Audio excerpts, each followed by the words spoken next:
Hablemos de la situación del cine argentino y hablemos de cómo la aparición de El Eternauta hizo ruido a partir de la resonancia y del éxito que está teniendo, incluso a nivel mundial. Sí. Ayer El Eternauta era el número 2 en el mundo de consumo. Entonces queríamos hablar con alguien que sea del palo del cine, y que además nos interprete quiénes son los nuevos directivos del Inca, porque ayer también se conoció que designaron a Cristina Agüero en el Consejo Asesor del Inca y las redes sociales estallaron. Así que gracias, le damos a Darío Mascambroni, que es director y productor de cine. Dije bien, Mascambroni. Es cordobés, estudió la Tecnicatura de Cine y Televisión en Córdoba, dirigió los largos Primero Enero en el Bafisi del 16 y Mochila de Plomo en el Bafisi de 2018, y tiene la gentileza de atendernos. ¿Cómo estás, Darío? Buen día. ¿Cómo están ustedes? Buen día. Bien, ¿cómo andás? ¿Todo bien? A ver, queríamos una mirada de alguien que sea del palo del cine, del mundo del cine, sobre, primero, la designación de las nuevas autoridades. ¿Quién es Cristina Agüero? No, bueno, yo mucha información sobre el historial de Cristina no tengo. Digamos, ella es representante de una asociación de productores y por eso tiene, digamos, el derecho legal de la asignación que le otorgaron, digamos, y de ocupar ese rol. Lo que sí, digamos, puedo decir, y esto ya más a modo personal, aunque también se está hablando mucho en grupos de realizadores, de productores, es que esto muy bien a nuestro sector no le hace, digamos, por la imagen, digamos, que ella da, por esta cuestión más de consumo irónico que se está dando alrededor de los videos que sube, digamos, y creo yo, y creemos varios, que es una estrategia como para seguir un poco como ensuciando lo que es el quehacer cinematográfico en Argentina, en la opinión, digamos, de la gente común, que mucho no entiende, y de repente estamos todos hablando de una productora, podríamos decir, bizarra, con muy poca trayectoria, digamos, con unas películas cuestionables desde varios aspectos. Y bueno, y de repente es una representante, digamos, del sector que tiene un espacio que muchos productores de mucha trayectoria, digamos, y con mucha capacidad no estarían teniendo ni ocupando. Digamos también que al Consejo Asesor se le incorporaron también representantes de otros sectores, ¿no? Que de algún modo equilibran un poco lo que puede ser la decisión del Inca, pero igualmente estamos hablando de un Inca que llegó o tocó fondo, porque estamos hablando de un financiamiento cero durante el 24 y lo que va del 25 del cine argentino. Sí, el otro día estuvo ahí Pirovano sacando como la bandera de más de 200 proyectos que bajo esta gestión, digamos, sí se están llevando adelante con muchísima dificultad, pero que en realidad son proyectos aprobados por la gestión anterior, y hasta el momento sí son 0 películas las que se aprobaron bajo esta nueva gestión, la de Pirovano.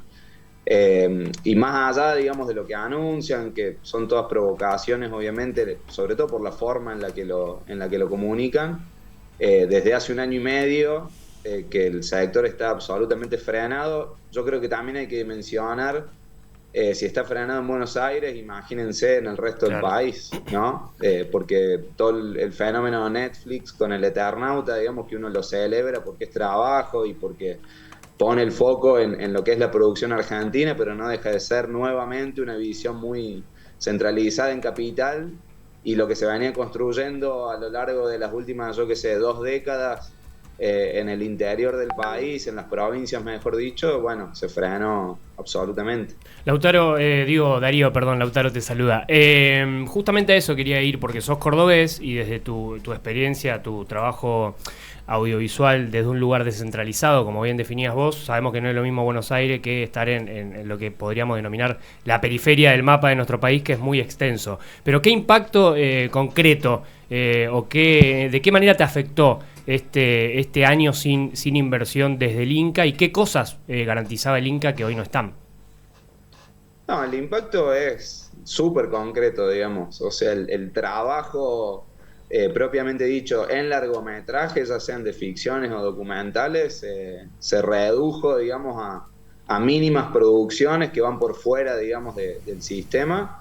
que implican obviamente salarios más bajos. Yo el año pasado, a mitad de año, ahí hice como una maniobra de buscar un poco de plata de acá, un poco de plata de afuera, y realizamos una película en la sierra, pero bueno, con un esfuerzo inmenso de un equipo técnico que cobró menos de lo que debería haber cobrado, y cada una de esas personas que participaron de la película, digamos, son familias, pequeñas familias, que ven, digamos, como sus ingresos, como en un montón de otros sectores, digo, para mí está bueno también como ponerlo en contexto con cualquier otro trabajador, porque si no pareciera que somos un grupo de, no sé, soñadores que queremos hacer una película, y en realidad es un trabajo como cualquier otro.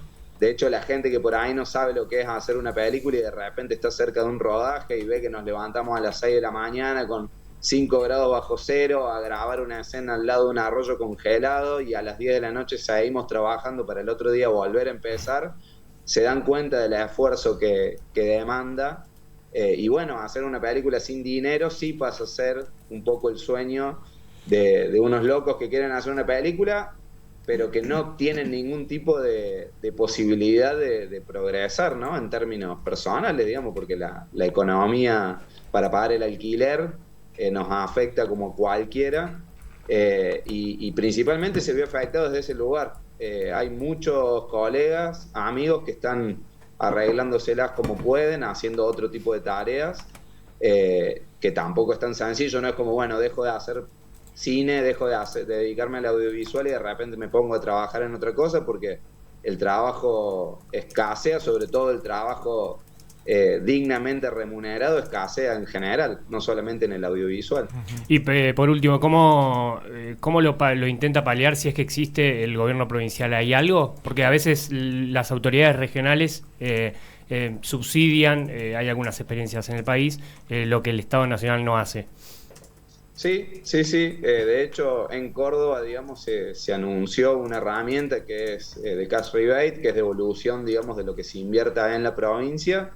Lo que pasa es que son herramientas que funcionan en tanto y en cuanto hay una primera inversión por parte del Inca. Digo, siempre Claro. funcionó así, y en otros países del mundo que funcionan esas herramientas también funcionan a partir de una primera inversión que obviamente puede ser de un privado cuando hablamos de películas que tienen un éxito relativamente garantizado por algún actor, pero hoy en día, digamos, lo que es en Córdoba lo estamos peleando, estamos discutiendo, digamos, con las autoridades, tratando de darle la mejor forma posible para que sea beneficioso para la mayoría de los productores de distintos perfiles, pero la realidad es que el puntapié es el Inca, y si el Inca está frenado, tenés muy buenas herramientas provinciales, porque hay en otras provincias, Mendoza, Jujuy, Misiones, que no se pueden aplicar. O sea, hoy en Córdoba hay una gran cantidad de productores que frente a esta herramienta muy positiva que propone la provincia, igual no pueden acceder. De todas maneras, digo, acá me gustaría pararme en un lugar no de defensa ni mucho menos, porque entiendo que a este gobierno no le interesa la cultura, no le interesa el cine, no cree que la cultura impacte, digamos, no le ve valor ni siquiera industrial al cine, creo que porque incomoda su línea de pensamiento, pero digo, al mismo tiempo, evidentemente están parados sobre un lugar que desafía el sentido común, que fue cómo venía funcionando el Inca. ¿Qué pensás vos de eso? No, yo estoy de acuerdo con vos, digamos, porque creo que cuando pensamos la discusión frente a esto que están planteando, a esta reducción o destrucción, digamos, del sector, hay que justamente analizar qué es lo que piensan ellos. Es mucho más de fondo lo que están encarando. Y en sus propios términos, por más que me duela, digamos, es muy posible que terminen, digamos, como ganándola a la batalla de momento, ¿no? Porque lo que es la opinión pública, digo, ahora están con los concursos que están demoradísimos, el trabajo como tal obviamente se está destruyendo, pero mientras puedan sacar alguna que otra película para el año que viene y logren estirar la discusión hasta ese momento, yo creo que tienen las de ganar. Entonces es muy complejo. Yo creo que hay que repensar desde dónde la discusión. lamentablemente, digo, un montón van o vamos a quedar un poco afuera de lo que es el trabajo que venimos teniendo. Y no sé, sinceramente no quiero ser pesimista, pero no sé si es como que hay que empezar también a pensar cuando dejen de ser gobierno, porque eventualmente lo van a hacer, cuál es la mejor manera de reconstruir todo. Bueno, que vos es que yo creo que es una de las grandes, uno de los grandes desafíos, desde el cine replantear cómo debe ser todo. Porque yo, digamos, más allá de defenderlos y de sostener que el Inca es imprescindible, que tiene que haber financiamiento estatal, que tiene que haber, digamos, es cierto que había hubo en algún momento un uso muy discrecional, sobre todo desde el punto de vista del acompañamiento a sectores afines desde el Inca, que termina alimentando esta teoría de el cine es digamos, el Inca es un lugar de ñoquis, el 80% de los gastos era para gastos de funcionamiento. Hay algo de cierto en eso, aunque nos duela, digamos.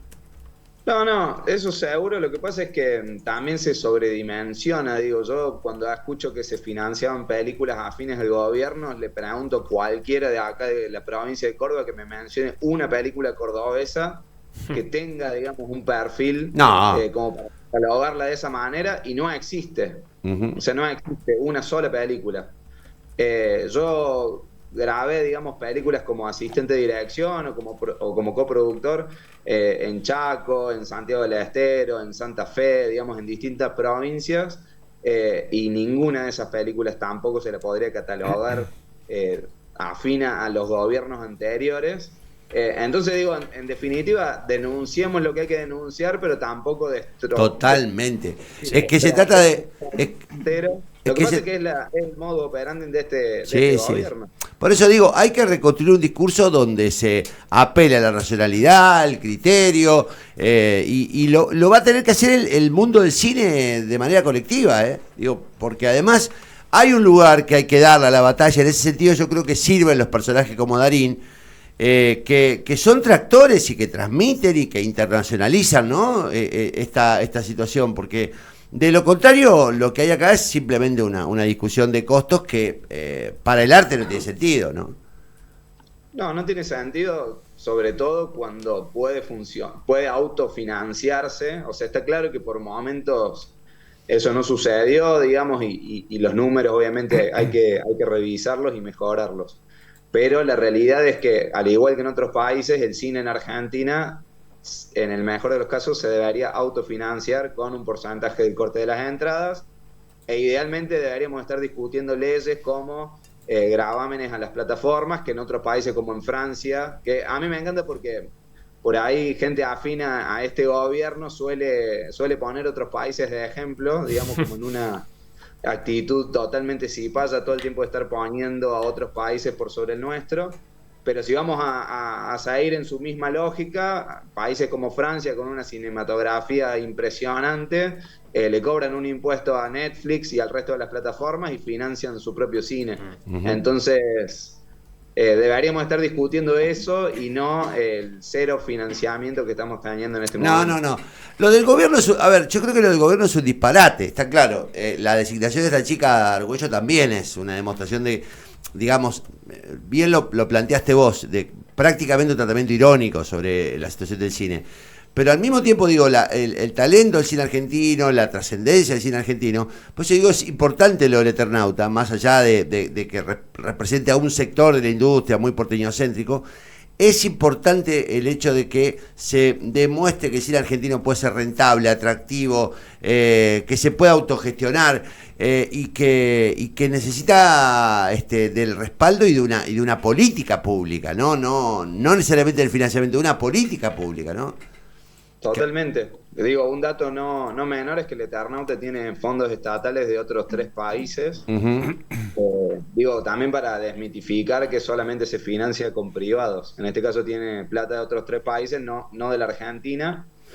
Y yo quería decir algo en relación a, digamos, a esta cuestión más de lo que es la centralización de la producción y la federalización que se venía dando. Cuando yo estudié cine, que fue entre el 2007 y el 2011, tuve la suerte, digamos, de vivir en un momento en donde se estaba... perdón, se me apagó. Ahí va. en donde se estaba fomentando, digamos, el federalismo en términos de producción, y terminé de estudiar y pude elegir quedarme en Córdoba a trabajar, digamos, en el audiovisual en mi provincia. Y eso es algo que no era normal años atrás, y hoy en día deja de ser una posibilidad. Digo, también como para que se entienda desde las provincias la importancia de que el instituto funcione.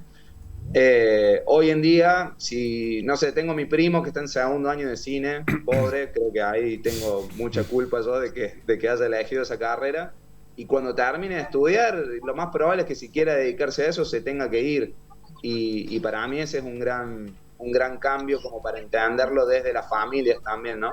Ujú. Darío, ¿qué tal? Guillo te saluda, no quiero abusar de tu tiempo, pero vos sabés que estaba leyendo, y más allá de las producciones bizarras de Cristina Agüero, etcétera, recién estaba leyendo que ella es la presidenta de Aprocinema, que es una asociación argentina de productores y medios audiovisuales. Yo no sé si vos estás asociado ahí o cómo se maneja eso, pero para aprovechar, antes de después hacer el informe sobre esto, que fue propuesta por las entidades de productores para integrar el consejo asesor del Inca, y entonces uno dice, bueno, ¿qué onda con qué es Aprocinema? Y si vos estás ahí, porque bueno, de alguna manera sale de las entidades de productores el nombre de Cristina Agüero. Sí, en realidad, o sea, yo no soy parte de su asociación. Ah. Con tener 2 o 3 productores te podés crear una asociación y sostenerla en el tiempo, que es lo que básicamente hace Cristina. Y lo que yo tengo entendido es que desde hace ya 2 años había sido designada, y que también tiene que ver con no ponerse de acuerdo entre las asociaciones de productores, que tienen que designar a un par de personas. Además de ella está designado Sergio Massa. Sí. Con Z. Y no me acuerdo más. Sí. Y por lo que estoy hablando ahí en grupos de otros productores y realizadores, tiene que ver con eso, con no haberse puesto de acuerdo. Ella viene presionando hace tiempo para ocupar ese lugar, y un poco también jugando al juego de la extorsión, de que si no la eligen no apoya la elección de otra persona, entonces faltan los votos. O sea, habla también de una desorganización sectorial. Pero bueno, como dije al principio, lamentablemente es así. Ella tiene, digamos, legalmente todo para ocupar ese rol. Sí. Lo que sí yo sostengo es que es estratégicamente designada para que hoy en los medios estén subiendo sus videos bizarros, y la gente que cuestionó siempre, o que todavía no cuestionaba nuestro trabajo, bueno, lo cuestione todavía más. Sí, de hecho estaba viendo los asociados que están acá, hay una lista que deben ser 50 aproximadamente. El primero que aparece es Diego Recalde, así que bueno, uno por ahí Sí. también va viendo el posicionamiento ideológico de a quién representa Cristina Agüero. Totalmente. Ya con esos 2 nombres tenés un mapa, no hace falta leer muchos nombres más. Bueno, no, me gusta la crítica de la película Olaf, que es la película de... Bueno, pero ella tenía otra película que es muy No, llamativa. pero la película Olaf dice que el perro actúa mucho mejor que Juan Acosta, dice una de las críticas, Sí. y Ah, es qué bien. maravillosa la reflexión. Dice Juan Acosta que no alcanza, dice, el protagonismo ni la destreza del perro en la película. Me parece que hay mucha ironía en la lectura, pero bueno, es cierto que está autorizada legalmente, que digamos cuenta con los antecedentes que se necesitan, y forma parte evidentemente del ideario libertario, de quienes tienen que ser las personas que representen al cine, o a ese sector de la industria del cine. Gracias por el contacto, Darío. Hay que seguir peleando, ¿no? Y hay que recuperar fuerzas y ver cómo se... A mí, digo, te repito lo que digo, me parece que más allá del enojo que genera la reiteración de los protagonismos de Darín, y del mainstream del cine, digo, estos tipos están hoy al servicio de un mensaje de defender la cultura y el cine argentino, de defenderlo y además de hacer conocer en el mundo entero la situación. Con lo cual digo, eso también, ahí también hay un circuito de apoyo, porque puede generar recursos internacionales y al mismo tiempo incomodidades y vergüenzas a la gestión nacional del cine. Totalmente, totalmente. En buena hora que el Eternauta es el fenómeno que es, lo que hay que hacer es aprovechar y ampliar la discusión, digamos, no quedarse solamente en eso. Darío, gracias por el contacto. Gracias a ustedes, que tengan buen día. Darío Mascambroni es director y productor de cine, es cordobés, se lo nota. Por si no se notó. Por si no se notó. Y es una mirada desde lo que uno bien define, o vos recién definías, el cordón no marginal, sino Sí. el cordón descentralizado del cine argentino. Acá en Santa Fe tenemos varias figuras que Hay representan muchas. eso, Pedro Deré, un montón de gente que tiene que... No, que- le pasaba recién a Anita, Betania Capato es la referencia del cine hoy local santafesino, premiada en Europa, premiada en Asia, hizo películas con el Inca. Veremos si Después después está la otra discusión, replicamos chicos, voces. que no es para dar la hora, pero que es qué se debe bancar y qué no Sí. del cine, porque seguramente habrá proyectos que por el volumen y por la importancia histórica y por la obra, digamos, se valorará. Ahora, si está Agüero valorando, es un problema que se debe financiar, y cuáles no. Y además tiene que haber un criterio comercial en el financiamiento del cine para que esa guita vuelva a un fondo que nos permita generar más películas. Sí, o incluso discutamos si como institución pública tenía, lo voy a decir vulgarmente, empleados al pedo, o subsidios que iban a amigos. O el gasto que tenía el Inca en gastos administrativos. Sí, el tema es que no tener ningún tipo de inversión en una industria nacional como la audiovisual es un extremo. Pero yo ahí comparto Es lo un que dice extremo no David. sano. Es imposible, imposible que pase esto, imposible sostenerlo en el tiempo. Argentina, su historia, su volumen de arte hace imposible que estos tipos puedan eliminar, porque como dijo Darío, va a terminar este gobierno y van a volver a hacerlo. El problema es cómo lo volvemos a hacer, y es la misma discusión de siempre. No volvamos a hacer las cosas de la misma manera, no pretendamos volver a hacer las cosas de la misma manera. La verdad que lo del Inca, cuando vos repasás la cantidad de empleados que había, el gasto que había en términos de burocráticos, te das cuenta, Darío lo dijo, y la discusión la perdemos. La discusión la perdemos. Porque de verdad en algún momento hubo tal abuso de los recursos públicos y hubo un financiamiento tan indiscriminado de películas. Nada, hay que ver la cantidad de películas que se hicieron desde la Universidad de La Matanza, para darte cuenta que se financió lo que no pasaba un jurado elemental.